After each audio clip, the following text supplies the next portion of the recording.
Welcome to Wilcox Nursery and Landscape.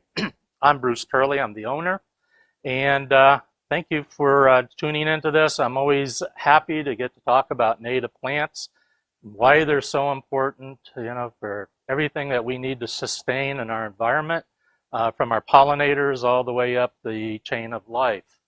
So today we're going to be talking about native plants. My objective is always to help familiarize people with some of our Florida native plants.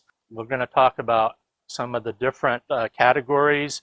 Of course, we can only talk about a very small number of our native plants, so we're just going to give you a really light taste of some of our Florida natives today. When we get through the program, if you're interested in buying native plants, you might want to check out plantrealflorida.org. We also have the Real Florida Gardener that you can find all of the retailers of Florida native plants in the state of Florida.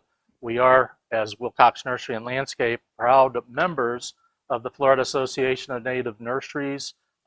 Shamelessly, we have a full-page ad of our information just inside the cover. So that could be a great resource for you.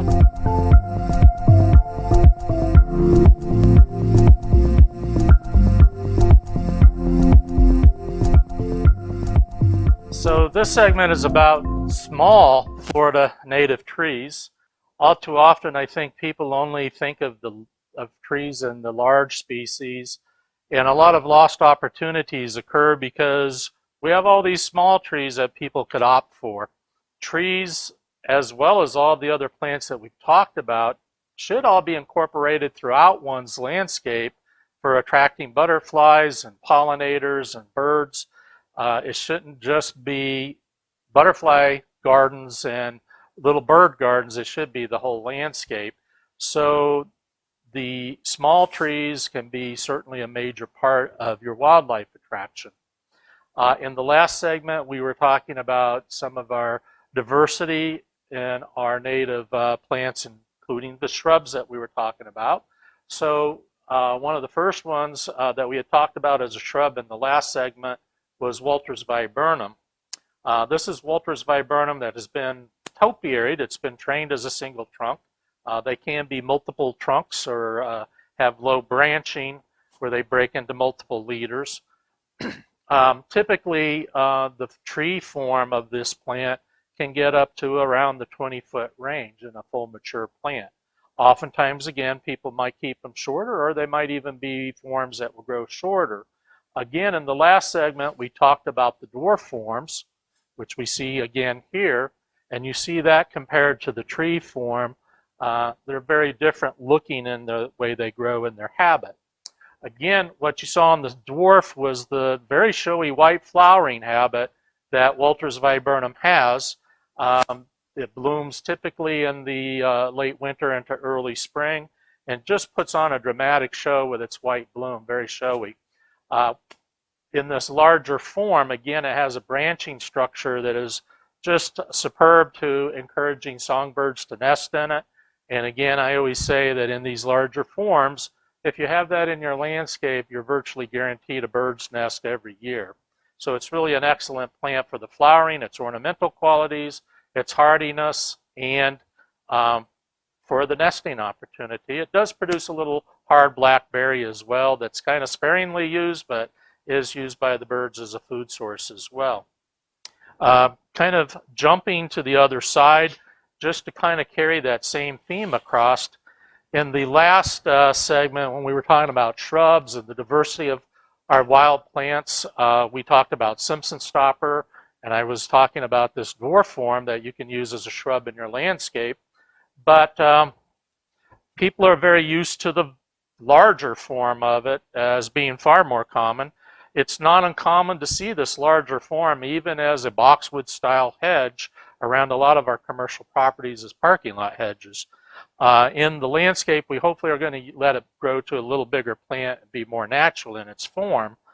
But this one again produces a spidery, fragrant bloom. It attracts a myriad of pollinators, including butterflies, to it.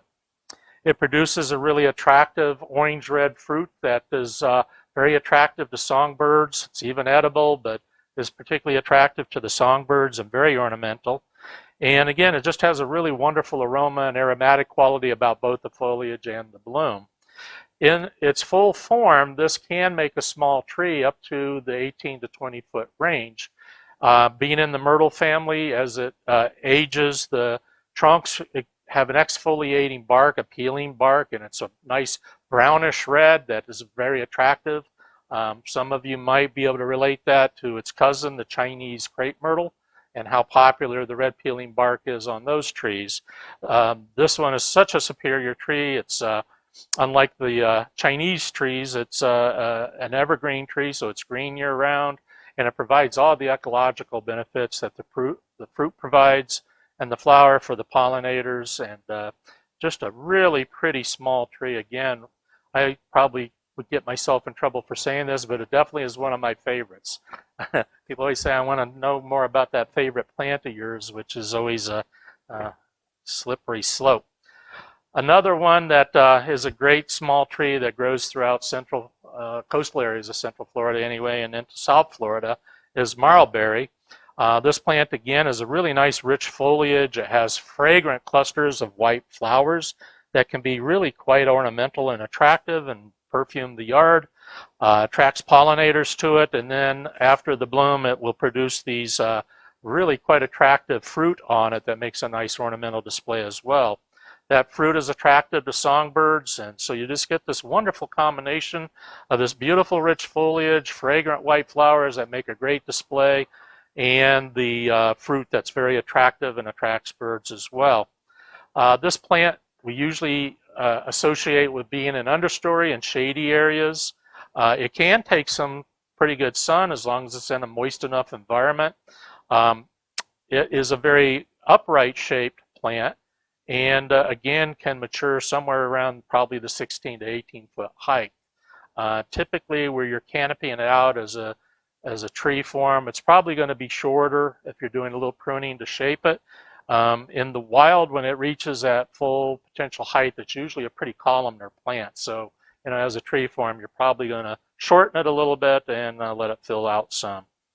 But again, it's a wonderful plant. Another one that's probably really underutilized, at least in our area, is black ironwood. Black ironwood is a zone 9 tree. It does grow primarily up the East Coast naturally, but is well adapted to our area for both our temperature ranges and just our general conditions here. This one will grow to about 30 feet. It's a little bigger than some of the other trees. It's not real rapid to do it, but it again, kind of like the other ones, it is a broadleaf evergreen, so it's green year-round. The flowers aren't terribly showy or conspicuous on it, but like most of our natives, a certain host of pollinators are going to use it. And then after the flowering, it does produce a black berry. The berry is quite attractive, again, to songbirds.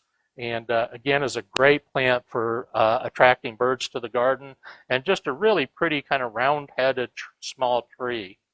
Again, it's just, I think we have so many missed opportunities for these small tree species that fit many of our urban landscapes so much better than all of the large canopy trees.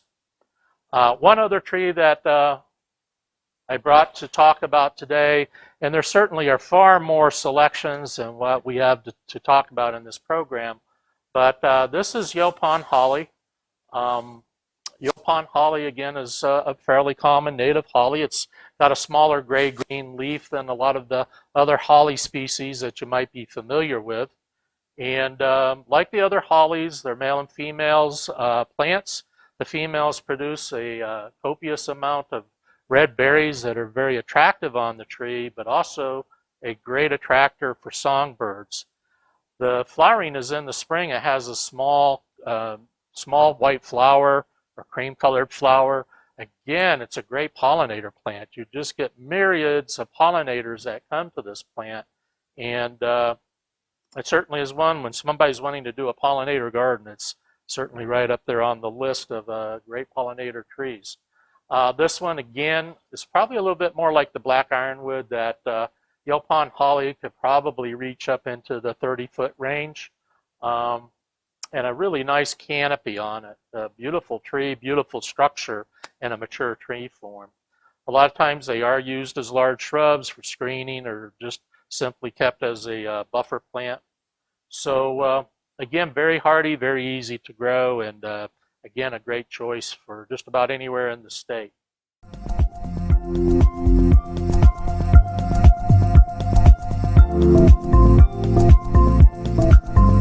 If you really want a dynamic 365, 24/7, plant native plants in your landscape like our firebush here and our goldenrods, and you will bring all kinds of life to your landscape.